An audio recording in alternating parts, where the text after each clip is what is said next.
Hello বন্ধুরা, নিশ্চয়ই তোমরা সবাই ভালো আছো। আমি আজকে তোমাদের সামনে পুঁটি মাছের একটা রেসিপি নিয়ে চলে এসেছি। আমি পুঁটি মাছটা ভাজবো না ভেজে কাঁচাই এই মাছটাকে আমি রান্না করব।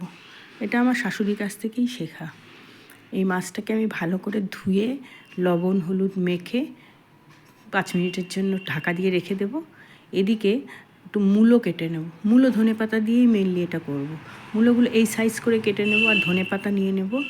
এবার আমি কড়াইতে তেল দিয়ে দেব। মূলোগুলোকে আমি ধুয়ে একটু লবণ হলুদ মাখিয়ে রেখেছি। এবার তেলে কালো জিরে দিয়ে এবার মূলোগুলোকে দিয়ে দেব। মূলোগুলোকে একটু ঢাকা দিয়ে সুন্দর করে ভেজে নেব যতক্ষণ অবধি নরম না হয়। এরপর এদিকে একটা মশলা তৈরি করে নেব।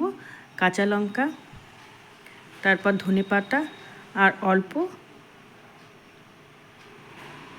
কালো জিরে, এটা দিয়ে আমি ভালো করে এটাকে মিক্সিতে পেস্ট করে নেব। এদিকে মূলোটা আমার ভাজা হয়ে গেছে। এবার এই মূলোর মধ্যেই আমি এই মশলাটাকে আমি দিয়ে দেব। এর মধ্যে দিয়ে দেবো হলুদ লবণ। এই মাছটা টাটকা মাছ হলে খুব ভালো হয় খেতে। কাঁচা করলেই ভালো, এটা ভাজলে টেস্টটা নষ্ট হয়ে যায়। তাই এই যে মশলাটাকে এবারে আমি সুন্দর করে মূলো দিয়ে ভেজে নিলাম।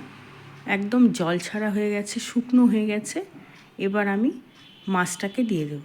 মাছটা আমি একবারে ঢেলে দেব না, এটাকে হাত দিয়ে তুলে তুলে দেবো, নাহলে জলটা সম্পূর্ণ এর মধ্যে চলে যাবে। মাছটা দিয়ে হালকা হাতে নাড়তে হবে, কাঁচা মাছ তো যদি ভেঙে যায়। এবার এটাকে হালকা হাতে একটু নেড়ে দেব। তোমরা এইভাবে রান্না করে খেয়ে দেখবে। পুঁটি মাছ তো ভাজা চচ্চড়ি সবাই করো, খেয়ে দেখো, কিন্তু এভাবে করে দেখবে, এটা টেস্টই আলাদা। এবার দুটো কাঁচা লঙ্কা দিয়ে দেব।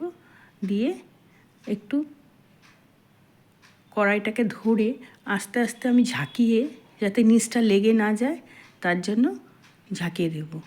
তাহলে ওই মশলার সঙ্গে পুঁটি মাছের যে কাঁচা ভাবটা সেটা চলে যাবে, গন্ধটা।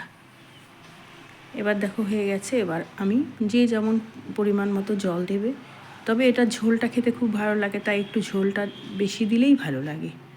এবার এটা দিয়ে ফুটে উঠবে।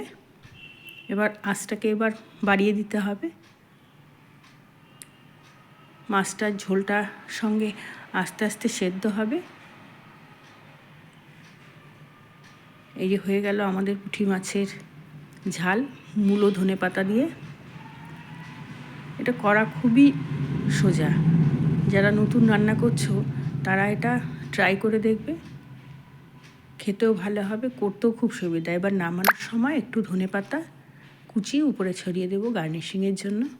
এবার আমাদের মূলো ধনে পাতা দিয়ে পুঁটি মাছের ঝাল রান্না হয়ে গেল। এবার আমি এটাকে সার্ভ করে দেব। দেখো একটাও মাছ ভাঙেনি।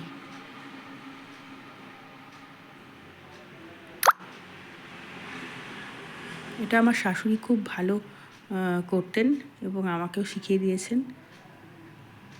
এই যে দেখো মাছগুলো একদম পুরো শক্ত, মানে সেদ্ধ হয়ে গেছে কিন্তু ভাঙেনি, সব মাছ ঠিক আছে। মূলোও দেখো সেদ্ধ হয়ে গেছে। এবার ঝোলটাও একটু মানে ঝোলটা খেতে ভালো লাগে জন্য আমি একটু ঝোল রেখে দিলাম। আমার বাড়িতে সবাই এই ঝোল খেতে খুব ভালোবাসে, তার জন্য আমি একটু ঝোলই রাখি। যদি কারো ঝোল কম লাগে তাহলে কমও রাখতে পারে।